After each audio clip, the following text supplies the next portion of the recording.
আজ আমরা হাওড়া ময়দানে গেছিলাম। আর সেখানে যাওয়ার জন্য যে নতুন মেট্রো স্টেশনটা বানানো হয়েছে মানে গঙ্গার তলা দিয়ে, সেই মেট্রো করেই চলে গেলাম। দেখো এই মেট্রো স্টেশনটা কি সুন্দর বানানো হয়েছে, আমার তো ভীষণ ভালো লাগছিল। আমরা দুজনে মজা করতে করতে সেখানে চলে গেলাম। কি ভালো লাগছে আমার সুন্দরী মাকে।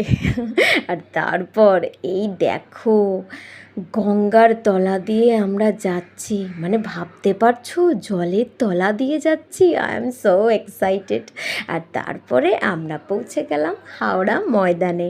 আর এখানে আমরা কী জন্য এসেছি সেটা জানাবো পরের ভিডিওতে, ততক্ষণ দেখতে থাকো। টাটা ফ্রেন্ডস, তোমাদেরকে একটা রিকোয়েস্ট করছি, তোমরা অনেকেই আমার ভিডিও দেখছো কিন্তু সাবস্ক্রাইব করছো না। তো প্লিজ প্লিজ প্লিজ সাবস্ক্রাইব করো, লাইক করো, কমেন্ট করো। কি ভুল হচ্ছে বা কি করলে আরও ভালো হবে সেটা আমাকে জানিও। প্লিজ সাবস্ক্রাইব করো। Thank you.